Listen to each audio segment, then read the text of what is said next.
পরিমাণ কোন মহব্বত থাকে, আহলে বায়াতের মহব্বত থাকে, কোন মুসলমান ঘর বসে থাকতে পারবে না। কথা বলেন ঠিক কিনা?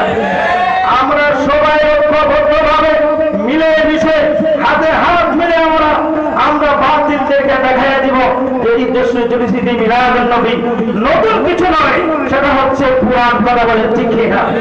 এই আওয়াজ করে বলেন ঠিক কিনা? এই যুবক ভাইরা মনে করো এই জশ্ন জুলুস আমার স্বয়ং আল্লাহ করেছেন, এই জশ্ন জুলুস ফেরেশতাদেরকে নিয়ে আমার আল্লাহ করেছেন, সাহাবায়ে কেরাম করেছেন। দলিল লাগবে, তোমরা দলিল মানো না। কথা বলে ঠিক কিনা? এজন্য অসংখ্য দলিল আছে। এজন্য আমি মুসলমান হিসাবে আমি নবী হিসাবে আপনাদেরকে আমি দাওয়াত দিচ্ছি। আগামীকাল আমরা হয়তো রাত্রে সজাগ থাকবো, তারপরেও নবীর মহব্বতে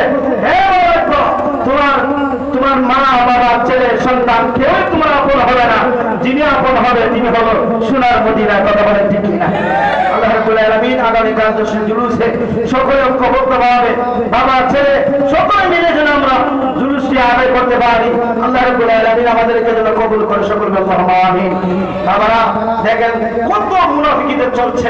তারা কিন্তু কয়েকদিন আগে ঈদ মিলাদুন নবী ঘোষণা করার আগে ঈদ সরকার তারা মানে বিদত করে দিয়েছিল, ঈদ বাদ দেওয়ার চেষ্টা করছিল। কিন্তু যখন আহলে সুন্নাহ ওয়াল জামাতের প্রশ্ন দিয়েছেন, প্রতিবাদ যখন দিয়েছেন, পুনরায় আবার ঈদ মিলাদুন নবী সাল্লাল্লাহু আলাইহি ওয়াসাল্লাম লিখতে তারা বাধ্য হয়েছে। কথা বলেন ঠিক কিনা? এজন্য বাংলার জমিনে নবীর শানে, আউলিয়া কেরামের শানে, এজন্য আমি অনুরোধ করে বলবো এই বাংলার জমিনে কোনো 2 নম্বরে হবে না। কথা বলেন ঠিক কিনা?